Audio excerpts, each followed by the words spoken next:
欢迎收看梅子说。前几天我刚刚出了一期节目，给大家说了世界最著名的3大预言家对2023年的预测。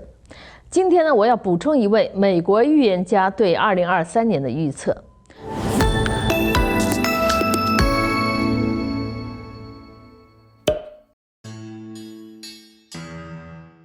这位名叫朱迪·海文利的女性预言家，据说准确率达到90%，比英国灵媒帕克还准。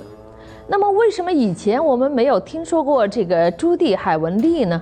因为她是专门只为世界级的上层社会顶流服务的，像美国总统、英国王室、迪拜王室这样的富贵阶层才能够接触到她，所以只有小圈子的人才知道她。1937年，朱迪·海文利在南非出生，他的父母在当地从事殡葬行业，也就是火葬场，因此海文利从小便与各种各样的尸体打交道，所以他呢从来都不会对死人感到害怕。在他的眼里，每个人都应该在去世时得到应有的体面，而他们的一生同样应该得到尊重。或许正是由于在这样的环境下长大，海文利在很小的时候便获得了一种常人所不具备的通灵的能力。有一次，他父亲的殡仪馆送来了一位因为突发心脏病而离世的男人的尸体。由于亲人突然离世，他的家人都十分的悲伤。然而第二天呢，海文利就又一次见到了这个死去的男人。这一次，他十分有礼貌地与海文利打招呼，并表示知道他能够看得到自己。这一次，他来找海文利呢，是希望他能够给传个话。这个人说，由于自己突然去世，他没能将家中阁楼的地板里藏有金条这件事儿告诉家人。这一次，他不请自来，便是想请海文利将这个消息告诉自己的家人。所以当这个男人的家属来领取亲人的骨灰的时候，海文利就将金条的事情告诉了他们。然而这些人并不相信海文利所说的话，认为他只是一个孩子，而且所说的事情也太过离奇。不过呢，检查一下阁楼也不是什么难事儿，如果是真的，也可以获得一笔意外之财。于是他的家人回到家中，就对阁楼呢进行了检查。结果真的在地板下面找到了金条，所以从此以后呢，海文利能够通灵的事件就传遍了当地，许多人都慕名前来找这个小女孩求神问卦。然而这个时候的海文利还只能算是一个灵媒，成年之后发生了一件事，才真正的让他走上了预言家的道路。在海文利34岁的这一年，海文利从电视上看到了以色列的人民处于水深火热之中。出于对宗教的虔诚信仰，海文利决定前往以色列当义工。来到以色列之后，海文利成为了一名医务工作者，负责为在战斗中负伤的以色列士兵提供医疗救助。充满爱心而又认真负责的海文利很快就得到了以色列士兵的一致好评，和他们打成一片，关系很好。然而在一天夜里，海文利在睡梦当中忽然听到一个声音对他说，危险已经悄然而至，赶快离开这里，否则将有生命危险。与此同时，他还在梦境中看到了恐怖的爆炸场面。惊醒之后，凯文利很久都无法平复紧张的心跳。在接下来的几天当中，这种警告一直都没有停止，而且他听到的声音语气也变得越来越严厉，似乎预示着危险已经离他越来越近了。于是他匆忙地逃离了以色列。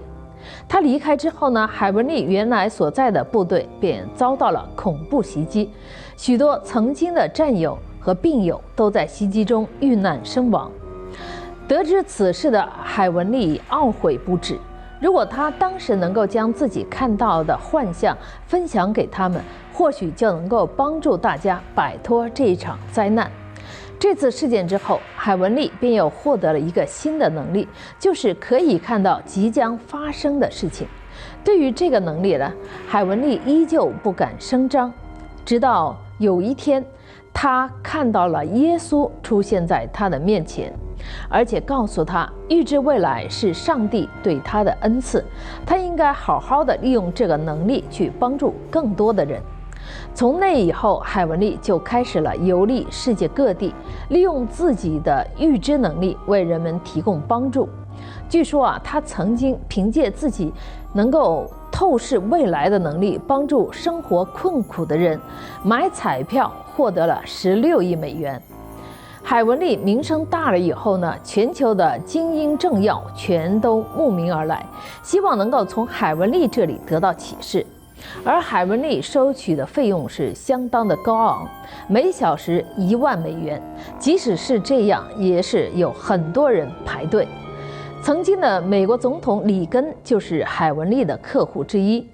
由于所谓的特鲁塞姆诅咒的原因，美国每20年就会有一位总统在任期内意外死亡。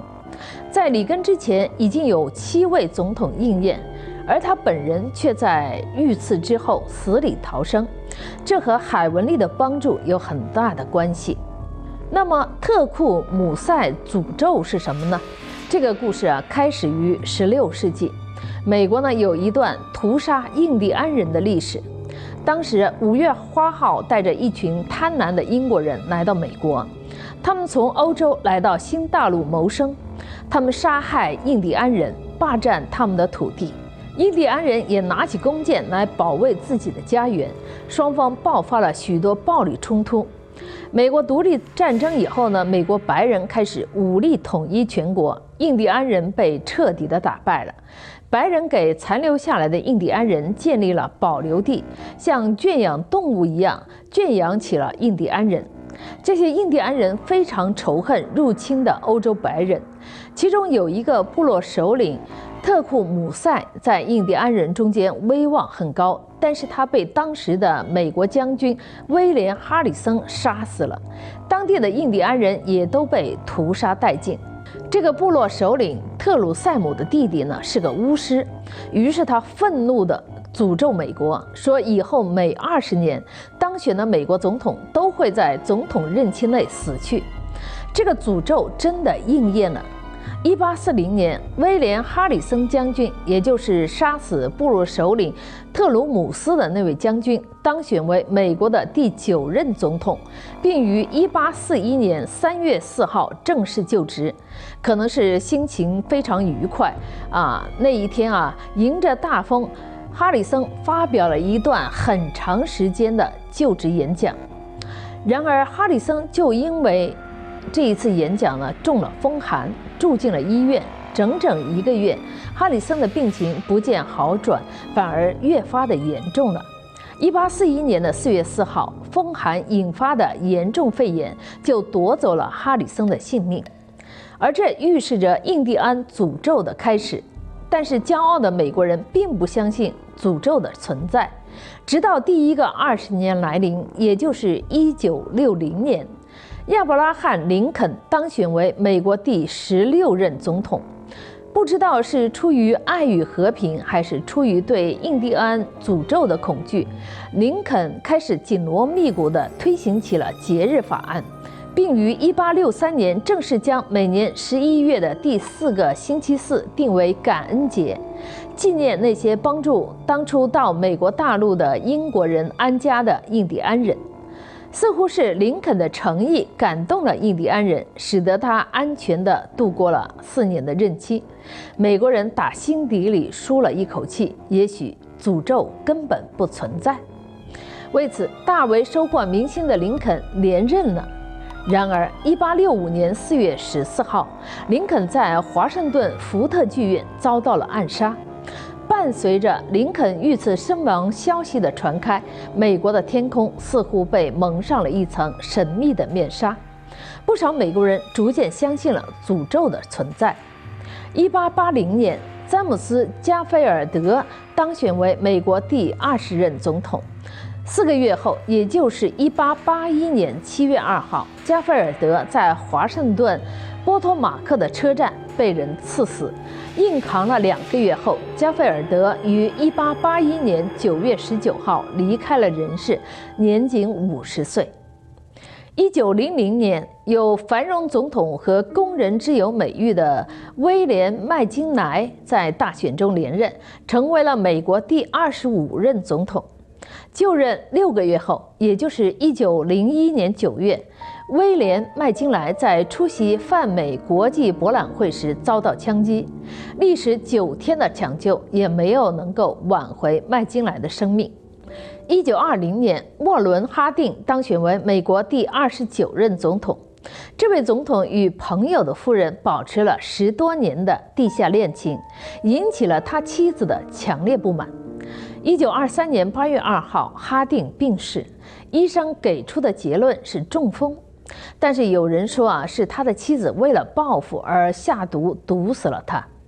当然，是不是他妻子毒死他并不是重点，重点是哈定又一次成为了特库姆塞诅咒的论证点。第6位，富兰克林·罗斯福，历史课本中的2战期间盟军3大巨头之一，美国历史上唯一一个连任4次、任期长达12年的总统。可能是由于操劳过度，有可能是其他未知的原因。罗斯福于1945年4月突发脑溢血，猝然长逝，死于任内。第7任就是约翰·肯尼迪，他于1960年当选美国第35任总统。他被誉为美国历史上最有魅力的总统，与当时的著名女明星玛丽莲·梦露有着情爱纠葛，与黑帮教父山姆大叔有着悲欢离合。可是这么优秀的一个人，还是没能逃脱传说中的诅咒命运。1963年11月22号，肯尼迪乘坐敞篷轿车驶过德州达拉斯的迪利广场时遭到枪击，不幸遇刺身亡。1980年，罗纳德·里根当选为美国第40任总统，年龄70岁。里根在华盛顿希尔顿酒店劳工集会上发表完演说以后，返回总统的专车的时候，被埋伏在人群中的精神病枪击了。枪手向里根总统砰砰砰连开6枪，甚至有1枪击中了他的左肺，距离心脏只有1英寸左右。幸运的是，里根总统活了下来，并在1984年连任，化险为夷，稳坐了2届总统。自此，历时140年，应验8次，7位总统在任期内离世。这一次，为什么特库姆塞诅咒失效了？这是因为朱迪·海华利帮助了里根总统，帮助他死里逃生。据说20年后，小布什总统平稳度过任期，也是因为朱迪·海华利帮忙。现在任上的拜登总统也遇到了20年这个坎儿，不过据说他已经聘请了朱迪·海华利帮忙。拜登总统已经是80岁的老人了，大家都很关心他能不能熬过任期。前不久，朱迪·海文利发布了2023年的预言。他说，拜登总统将继续担任美国总统，但身体状况会出现问题。